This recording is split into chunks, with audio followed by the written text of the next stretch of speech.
అమ్మకి 2003లో చెప్పారు, అమ్మ నేను ఒకరోజు పాలిటిక్స్కి వెళ్తాను. మా అమ్మయ్య మా నాన్నకి నచ్చల మాట. శుభ్రమైన కెరీర్ పెట్టుకొని పిచ్చేంట్రా నీకనే. కానీ నేను చెప్పలేకపోయినా. ఆ రోజున నేను సినిమాలని దృష్టిలో పెట్టుకొని ఎదగలేదు, సమాజాన్ని దేశాన్ని దృష్టిలో పెట్టుకొని ఎదిగాను. సినిమా నాకు ఉపకరణం అయింది కానీ సినిమా నా జీవితం కాలం. చెప్పలేకపోయినా ఆ రోజున. నన్ను చాలామంది, మీరు అందరికీ నాకు గద్దరన్న ఎలా పరిచయం అనుకుంటున్నారు మీరు? రాజకీయాల ద్వారా కాదు. గద్దరన్న ఖుషీ సినిమా చూసి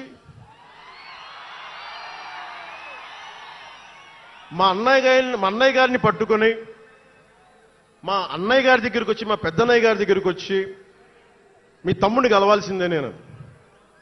మా అన్నయ్య ఫోన్ చేశారు, అని నేను గద్దర్ గారు కలుస్తారంటాను. నాకు గద్దర్ గారంటే ఇష్టం చిన్నప్పటి నుంచి, మా నాగబాబు గారి దయ వల్ల. సరే కలిస్తే ఆయన ఎంత క్షుణ్ణంగా ఆయన పరిస్థితి చెప్పాడంటే, అరే నువ్వు దేశం కోసం సమాజం కోసం ఆలోచించేవాడివి. నీ ఏ మేరా జహా అనే పాటలో నువ్వు భరతమాతని సంఖ్యలలో బంధించి పెట్టావు కదా, నీ భావం నాకు అర్థమైందిరా అన్నాడు. నువ్వంటే నాకు ఇష్టం రా తమ్మి అని చెప్పి ఆ రోజు నుంచి మాకు స్నేహం.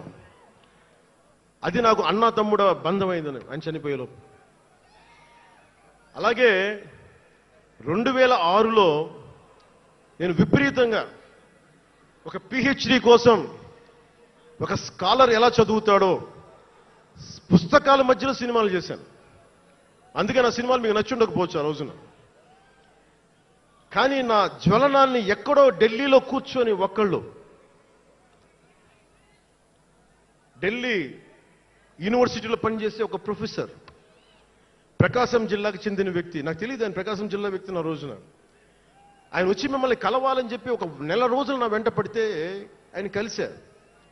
ఆయన వచ్చి నన్ను ఒకే ఒక మాట అడిగారు 2006లో, మీరు రాజకీయాల్లోకి వస్తారా? బహుజన సిద్ధాంతం మేము ముందుకెళ్తాం.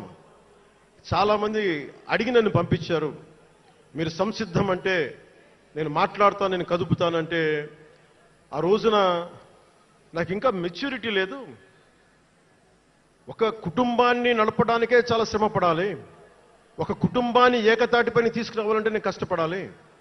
ఒక సినిమా చేయాలంటే నేను ఇంత కష్టపడాలి.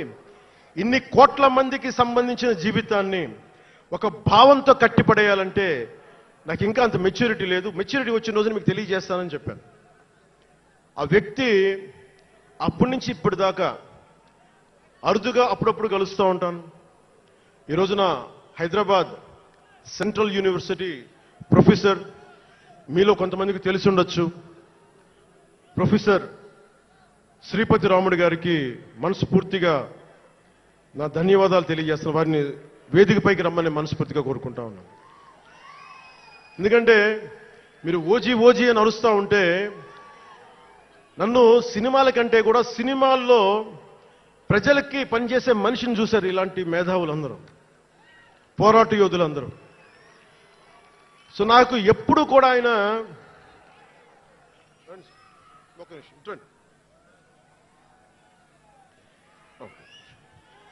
ప్రొఫెసర్ గారు మన జనసేన పార్టీ కాదు, ఆయన ప్రొఫెసరే.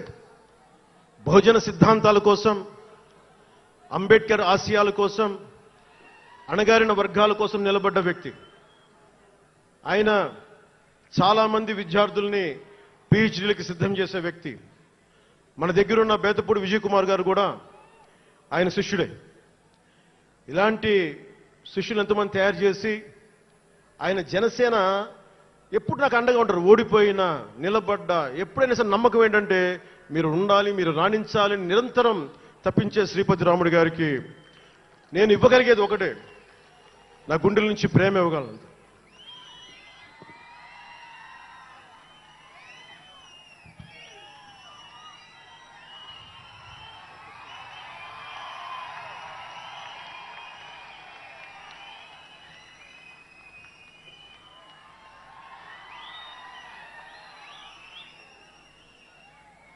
అంటే కృతజ్ఞత అనేది ఎంత అవసరం, గుర్తింపు ఎంత అవసరం అంటే, మనం ఏదో అయినప్పుడు కాదు, ఏవి అవ్వనప్పుడు మనం వెంట నిలబడాల్సింది. నేను థ్యాంకింగ్ నోట్స్ చెప్దాం అనుకున్నా. ఎవరికి చెప్పాలి? ముందుగా ఈ సభా వేదిక కోసం పారిశుద్ధ్య సిబ్బందికి, నా గుండెల్లో పెట్టుకొని గౌరవించే నా పారిశుద్ధ్య సిబ్బందికి ముందుగా మీ అందరికీ నా హృదయపూర్వక నమస్కారాలు, హృదయపూర్వక ధన్యవాదాలు. యాక్చువల్గా నేను అనుకుంది ముందుగా పారిశుద్ధ కార్మికులకి సన్మానం చేసి స్పీచ్ మొదలు పెడదామని. ఎక్కువ మంది ఉండటం వల్ల మన సమయం సరిపోదు కాబట్టి రేపొద్దున మన సీనియర్ నాయకులందరినీ, సోదరులు నాగబాబు గారిని, ఎమ్మెల్సీ వారిని గౌరవించి చేయవలసిందిగా నేను కోరుకుంటున్నాను.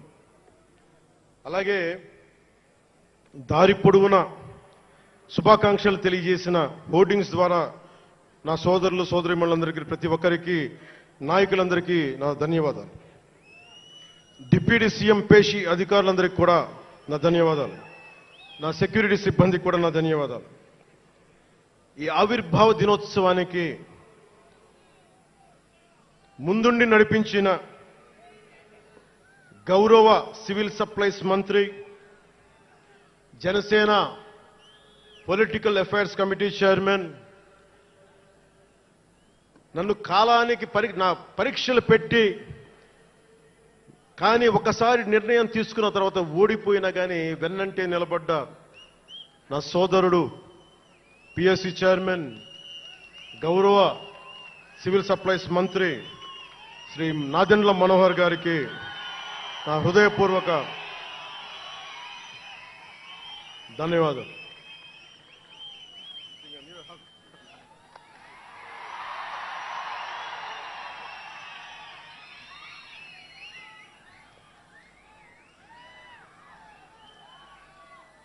అలాగే 2009 నుండి 10 నుండి ఆయన పాలిటిక్స్లో లేకపోయినా నేనంటే ఇష్టం తోటి ఎప్పుడు నా వెన్నంటే ఉండే హరిప్రసాద్ గారికి ఏం ఆశించాలా, జీతాలు తీసుకోవాలా, జీతభత్యాలు లేవు, ఉన్నంతలోనే అన్నిటికీ పాపాల భైరవుడు ఆయన. పవన్ కళ్యాణ్ ఆ నిర్ణయం తీసుకోలేదంటే ఈయనే ఉంటాడు కారణం అంట. పవన్ కళ్యాణ్ తేలిక మాట నేస్తాడు అందరమాట. పవన్ కళ్యాణ్ కొంచెం ఆలోచన ఉంటుంది కదా, ఎవరికి ఇవ్వాలి, ఎందుకు ఇవ్వకూడదు. కానీ ప్రతిదానికి నేను తీసుకున్న నిర్ణయాలకి ఆయన భరించాడు.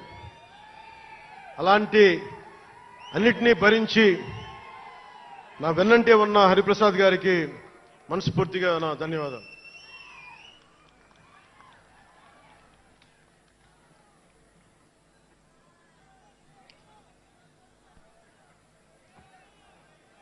అలాగే అన్ని కమిటీల సభ్యులందరికీ పేరు పేరున, కేకే గారికి, తెగించే గుణమున్న పంచకర్ల సందీప్కి, పోరాటం చేసిన నాయకులందరికీ నా ప్రత్యేక ధన్యవాదాలు. సోషల్ మీడియా సిబ్బందికి, స్టేజ్ కల్చరల్ ఆర్టిస్టులందరికీ, ఫుడ్ సప్లైర్స్ అందరికీ, దాతలకి, డాక్టర్స్ టీంకి, ప్రతి ఒక్కరికి నా హృదయపూర్వక నమస్కారాలు. ఇందాక ఆ పైన హెలికాప్టర్లో వస్తుంటే చాలా మంది ఫోటోగ్రాఫ్స్ కనిపించినాయి. ముఖ్యంగా తెలుగు సినిమా హీరోలు, సూపర్ స్టార్స్ ఫోటోస్, ప్రభాస్ గారిది, మహేష్ బాబు గారిది, జూనియర్ ఎన్టీఆర్ గారిది, అల్లు అర్జున్ గారిది, సాయి ధరమ్ తేజ్ గారి, నందమూరి అభిమానులు, మెగాస్టార్ చిరంజీవి గారి అభిమానులకి, మెగాస్టార్ తనయులు, గేమ్ చేంజర్ రామ్ చరణ్ గారి అభిమానులు, తెలుగు హీరో హీరోయిన్లు, ప్రతి నటుల అందరి హీరోల అభిమానులు, మీ అందరికీ కూడా నా ప్రత్యేక నమస్కారాలు, ధన్యవాదాలు.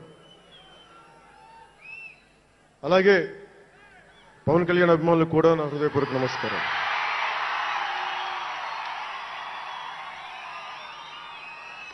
మద్దతు ఇచ్చిన జనసేనతో పాటు ఎన్డీఏ కూటమి పక్షాలైన తెలుగుదేశం బీజేపీ నాయకులకు కార్యకర్తలకు నా ప్రత్యేక ధన్యవాదాలు. అసలు మనం ఇంత ఘన విజయం సాధించాం. మనం కలిసి పోరాటం చేశాం. కష్టాలు ఉన్నప్పుడు చెయ్యనందించాం. అది గుర్తుపెట్టుకొని ఈ రోజున డిప్యూటీ ముఖ్యమంత్రి ఉప ముఖ్యమంత్రిగా కలిసి ఒక వ్యక్తితో బలవంగా ప్రయాణం చేస్తా ఉన్నాను. 4 దశాబ్దాల సుదీర్ఘ అనుభవ రాజకీయ నాయకులు, హైటెక్ సిటీని రూపకల్పన చేసిన దార్శనికుడు, క్లేమోర్ మైన్స్ తోటి పేల్చేస్తే కింద పడితే దులుపుకొని మళ్ళీ రాజకీయాల్లో తిరిగి నెక్స్ట్ డే డ్యూటీలోకి వచ్చిన బలమైన నాయకుడు శ్రీ గౌరవ ముఖ్యమంత్రి శ్రీ నారా చంద్రబాబు నాయుడు గారికి, వారి తనయులు శ్రీ నారా లోకేష్ గారికి నా హృదయపూర్వక ధన్యవాదాలు, నమస్కారాలు.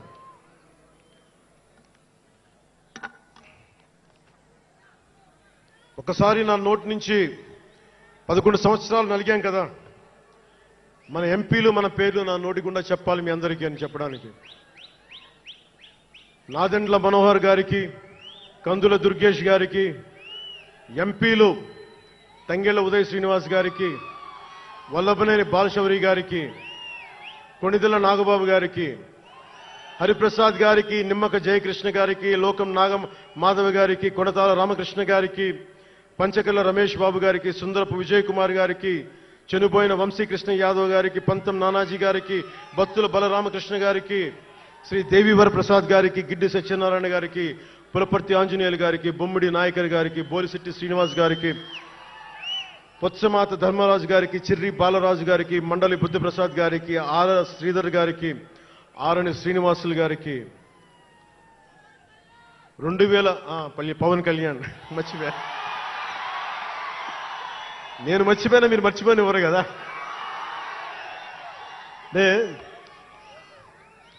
ఇది మన 11వ సంవత్సరం, వారు 11కి అంకితం చేశాం.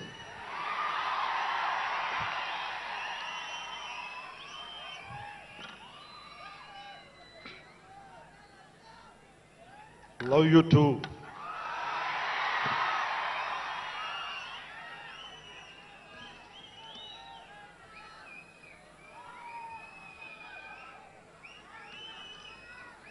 అలాగే ఈ సభకి పోలీస్ వ్యవస్థ మీకు తెలుసు, మనం ఎంత నలిగిపోయామో. గత 5 ఏళ్లలో మనం ఎంత నలిగిపోయామో మీకు తెలుసు. ఎన్ని ఇబ్బందులు పాలు చేశారో తెలుసు. ఆ రోజు నుంచి కూడా ఈ రోజుకి వరకు నాకు పోలీస్ శాఖ అంటే చాలా గౌరవం. ఎందుకంటే పోలీస్ శాఖకి స్వయం నిర్ణయాలు చేసే హక్కు ఉండదు, డ్యూటీయే ఉంటుంది. బ్రిటిష్ వాళ్ళు పరిపాలించినప్పుడు పోలీస్ కూడా బ్రిటిష్ అధీనంలో పనిచేశారు తప్ప వాళ్ళకి ఇవ్వబడ్డ డ్యూటీ చేశారు. భగత్ సింగ్ని కొట్టమంటే కొట్టారు, జైల్లో పెట్టమంటే పెట్టారు, గాంధీ గారిని లాక్కెళ్ళిపోమంటే లాక్కెళ్ళిపోయారు. వాళ్ళు చేయకపోతే అది డ్యూటీకి విరుద్ధం అవుతుంది, చేయక తప్పదు. మరి అదే పోలీస్ ఆ రోజున వచ్చారు. స్వాతంత్రం వచ్చిన తర్వాత మిలిటరీ కూడా అంతే. అందుకనే నాకు పోలీస్ శాఖ మీద ఎప్పుడు వ్యక్తిగతంగా కోపం ఉండదు, ఏదో కొద్దిమంది వ్యక్తులు ఎక్కువ చేస్తే తప్ప. అలాగా ఈ రోజున చాలా గొప్పగా నిలబడ్డ, సహకరించిన పోలీస్ అధిపతి డీజీపీ గారికి, కాకినాడ జిల్లా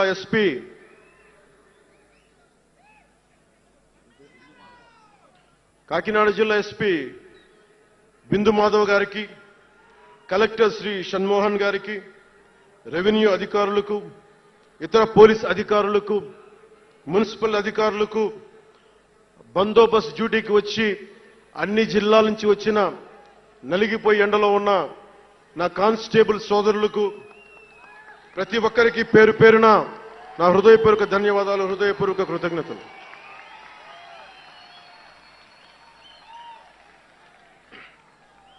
నా ఇష్టం, నా కోరిక ఎప్పుడూ సగటు మనిషిగా ఉండటమే, తన పని తను చేసుకుంటూ ఉండటం, ఎవరి జోలికి వెళ్లకుండా ఉండటం, బతికేయడం, తన కుటుంబం వరకు జీవితాన్ని కుదించడం, సగటు మధ్య తరగతి మనిషిగా బతకాలనేదే నా కోరిక చిన్నప్పటి నుంచి. మా నాన్న కోరిక ఏంటంటే, నేను ఇంటర్ చదువుతున్నప్పుడు, అరే నేను డిగ్రీ చదవలేకపోయి, నువ్వు డిగ్రీ చదివి కనీసం నువ్వు ఎస్ఐగా సెలెక్ట్ అయితే నువ్వు కనీసం డిఎస్పీ కంటే కొంచెం పై ర్యాంక్లో నువ్వు రిటైర్ అవుతారు అని చెప్పాడు మా నాన్న. దురదృష్టవశాత్తు నేను డిగ్రీ చేయలేకపోయా. కానీ నేను అంటే నాకు అంతకుమించి కోరికలు లేవు, అది చెప్పడానికి నా ఉద్దేశం.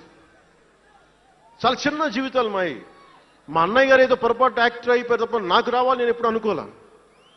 అదే నెల్లూరులో, అదే ఫతేఖాన్పేటలో చిన్న ఇంట్లో ఇంకొక మామిడి మొక్క ఉంటే బాగుంటుంది అనుకున్న కోరిక తప్ప కోట్లు సంపాదించాలి, పేరు రావాలని ఎప్పుడు ఆశించాల. సో నన్ను ఎలా పెంచారు మా ఇంట్లో అంటే మీరు ఆశ్చర్యపోతారు.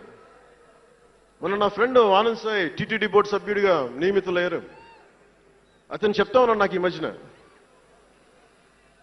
నన్ను ఎలా పెంచారంటే మా ఇంట్లో అతని ఆనంద్ సాయి మాటల్లో, చిన్న తంబి అని తమిళ సినిమా ఉంటుంది, మన తెలుగులో చంటి అని సినిమా తీశారు. చిన్న తంబి కదా అవునా? అందులో హీరోయిన్ ఎలా పెంచుతారు ఇంట్లో నుంచి బయటికి వెళ్లకుండా, చంటిలో హీరోయిన్ మీనా